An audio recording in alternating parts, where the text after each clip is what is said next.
ꯃꯅꯤꯄꯨꯔ ꯋꯥꯔꯤ ꯌꯨꯇꯨꯕ ꯆꯦꯅꯦꯜꯅ ꯃꯌꯥꯝꯕꯨ ꯑꯃꯨꯛ ꯍꯟꯅ ꯇꯔꯥꯝ ꯅꯣꯛꯆꯔꯤ꯫ ꯉꯁꯤ ꯅꯧꯅ ꯃꯌꯥꯝꯗ ꯈꯨꯗꯣꯜ ꯇꯝꯖꯒꯗꯧꯔꯤꯕ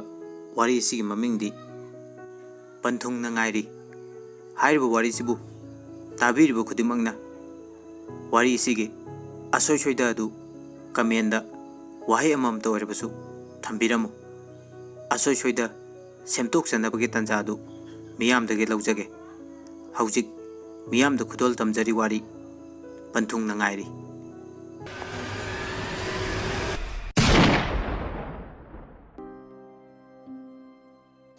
ꯀꯣꯔꯧ ꯈꯨꯡꯒꯪ ꯑꯃꯗ ꯌꯥꯝ ꯏꯆꯝ ꯆꯝꯅ ꯆꯥꯎꯔꯖꯔꯦ꯫ ꯃꯈꯣꯏꯒꯤ ꯏꯃꯨꯡꯁꯨ ꯌꯥꯝꯅ ꯅꯪꯕ ꯏꯃꯨꯡꯅꯤ꯫ ꯃꯈꯣꯏꯒꯤ ꯏꯃꯨꯡ ꯑꯁꯤ ꯂꯥꯏꯔꯕꯗ ꯅꯠꯇꯅ ꯅꯥꯇꯩ ꯆꯥꯗ꯭ꯔꯕ ꯃꯊꯣꯡ ꯈꯪꯗ꯭ꯔꯕ ꯌꯨꯝꯕꯥꯟꯒꯤ ꯏꯃꯨꯡꯁꯨ ꯑꯣꯏꯔꯝꯃꯤ꯫ ꯃꯍꯥꯛꯀꯤ ꯃꯄꯥ ꯏꯕꯣꯌꯥꯏ ꯃꯇꯝ ꯄꯨꯝꯕꯗ ꯌꯨꯗ ꯂꯥꯏꯆꯨꯗꯨꯅ ꯂꯩꯔꯝꯃꯤ꯫ ꯏꯃꯨꯡꯒꯤ ꯑꯍꯜ ꯑꯃ ꯑꯣꯏꯅ इमुंगी मियोसिंगना करी कैदौरी करी चारे हाइबा नोंता खल्लुबा उरुबा तौरुदे। कोरौगी ममा तोंबीसु चप माने मिकुप अमा फावबा युमदा लैनिंगदे। लंबी लमखांगदा मी थोरकपा येंगदुना खतनाबा हौबा मी खतनरगा पेंजब ओइरमे। युमदा हल्लागना मागी मपुरोइबा इबोयाइबु ngang chaiba chai paiduna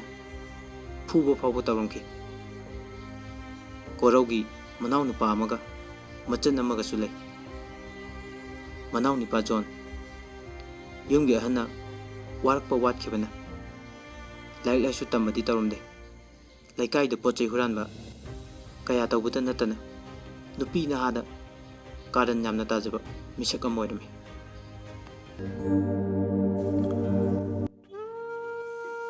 मचन नुपी थोइबीदी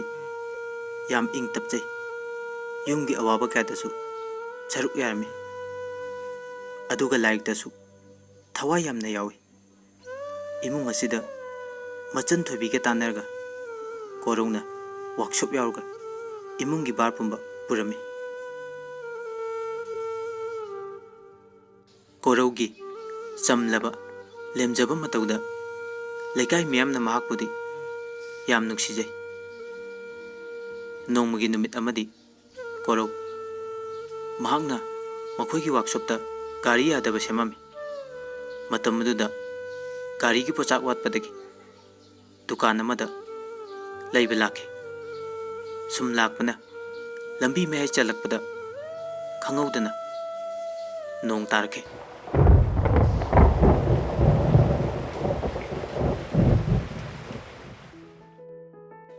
मतम अदुदा कोरौ दुकान अमदा चेंसिंदुना ngaiha panduna nong pathaba ngaiduna leri। manakta nupi amasu kok khumladuna prap prap sangsinduna lepi। कोरौ नोंग हांगलकप्रा हाइदुना लैथोक्तुना येंगलै। मतम अदुददी तंफागा मिचानखि। तंफा फी अमा पाइदुना चोटलिबा मसादुबु तैथोक्तुना लैरमी। कोरौ हेक उरुबा मिकुप्ता मागी थमोइदा नुंगसिबा फावरखि। लोना लोना तंफाबु येंगजरमी। ngayaki matung nongsu hangkre। तंफादी मयुम लोमदा चटखिरमी। कोरौ तंफाबु येंगदुना लेहौरी। कोरौसु गाड़ीगी पोचै अदु लैरुरगा वर्कशॉप तोफमदा लाई। मागी मित्ता तंफाबु उदुना सुम लैरमी। कोरौ हानगा मतौ मानदबदा अहोंगबा मतौ अदु उरुबदा थबक सुमिन्नरिबा मखोइना लोना लोना येंगदुना वारी कया अमा कोरौगी मरमदा ngangnari। ngahak lairaba matung कोरौसु मयुमदा हलक्तुना अवाबा पोथारमी। कोरौ ngasiदी मागी मंगलान ताइबंग अनिदा तंफा खक्तमक मागी मित्सिदा अदुम उदुनता लेरे मा तंफागी वाखलदा अंगाव हाइबदो ओइरे सोमदना तंफागी इमुंग मयाई ओइना नुंगाइबे इमुंगनि तंफा यामना इचम चमजबा इपंग पंगजबा नुपिनी माकी वाखंदा खल्लिबा हाइबबु युमदुदगी हेंदोक्तना युमसिदा लेरिबा माकी इमा बाबा मयाम्बा मनमा मनाव नुपिसिंगी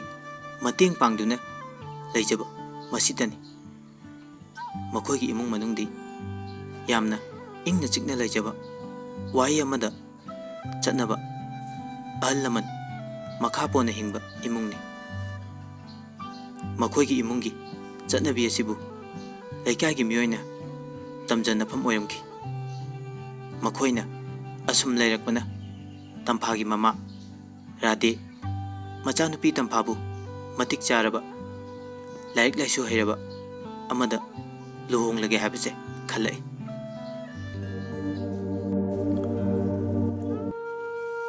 नोंमा मखोइ पुन्ना लेरबा मतमदा तंफागी मपा इबोल ममा राधेगना वाफम से हुदोरे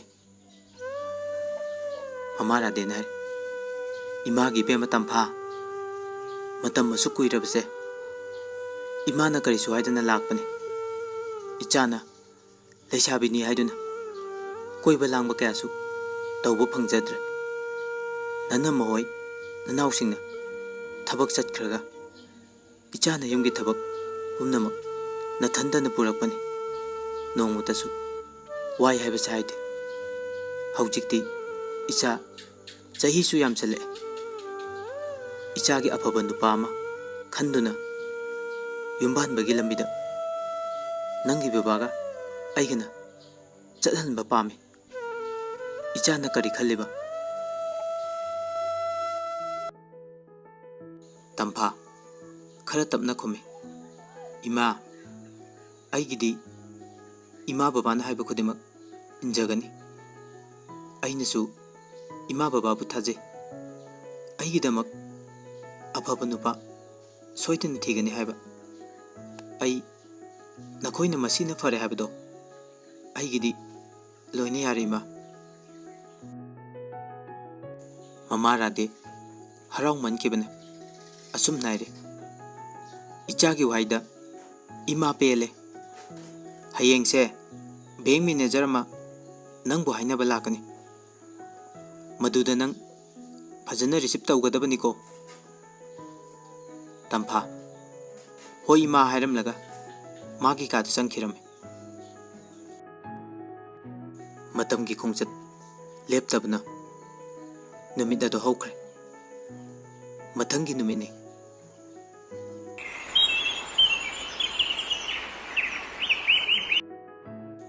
बैंक मैनेजर ओरिबा नुपा अदुगा मखोइगी अहनगा लोइनना तंफा खोइते चंगले तंफा होइगी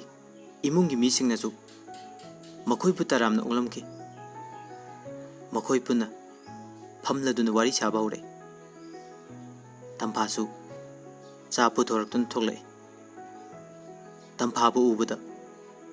मैनेजर अदु पामजबा फाउरे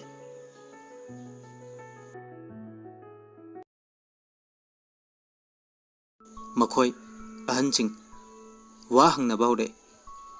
इबे मरादे अखोइ इमुंगी वारीदी नखोइना लोइ खंगलमगन नखोइ इमुंगी वारीसु अखोइदा खरा खंगलुदना राधेना हाइरे फनी अइ सकलोइना ताकचरके अइगी इचा अहनसिगा मौगदी डॉक्टर ओय अदुगा इचा नुपी अहुम सुबीसिना प्राइवेट कंपनी बदा थबक तौरी अदुगा अतोम्बिसिना कॉलेज कारी मागिसु थबक फंगलनी हाइना थाजनरी मरक थना मखोइना मोहंगले अदो तंफादी करी होनरीगे राधे मरु लुकना तपना हाइरे तंफादी कैसु थोदोकपा हौजिकिदी तौद्री मैनेजर खुमै कैसु कायदेदा हयेंवाई अखोइदा लेरगा तौबा हाइदुनी mama राधेना Khumai Ibungo तंफादी इमुंग मनुंगी थबक कयाबु होनरिङै lyric तंबा फंगजरक्त्रे महाकना lyric हैत्रबसु इम्बालोन फजना खंगी ज्ञान ताई नुपी होइबगी गुण खुदिमक मैनेजर की ममादु अचाउरम पाम्बी होइबना तंफादी लाइरिक हैते थबक तौदेना हाइबदुदा इंगेस अदु तोकनबगी वाहि बता कया कोची कोना ngang bahore rade matang aduda yam penjaramde rade hoiga wari sana sana na manager adugi mamana lali aire ipe marade warau biganu long bagi wafam se tokla se aire rade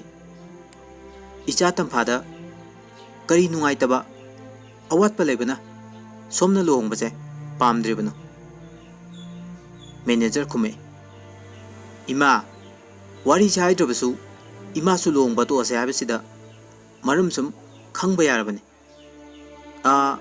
अखोइना पामबदी lyric हैबी तोलब चाबिनी मादी मसादो कैसु ओइदे राधे हंतमुक्ति सावरदुना फुक हौगलगाय Ibungo नुपी हाइसिदी lyric हैबी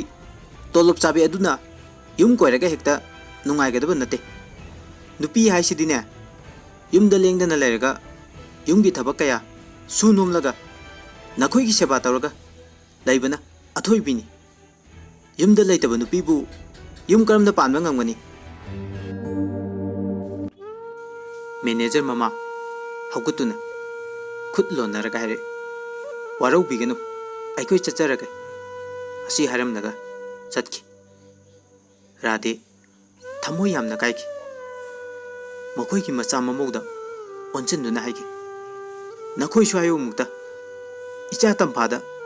करी अवातपा लैगे नुपी ओइबेगी चेनगदब गुन मंगोंदा याउदबरा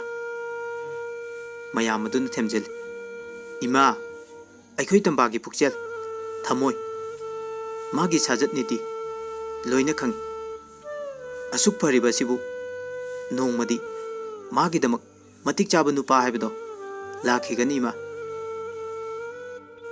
मसीगी कानद्रब वाखन से खलुरगन तंफागी मनमा रेनुदी loan Tumin नोकचरी मागी वाखंदा सुखल मचा नुपीनी हाइदना lyric हैबसु हैता थबक तबसु नते मसिदबु अफब नुपागसु पामि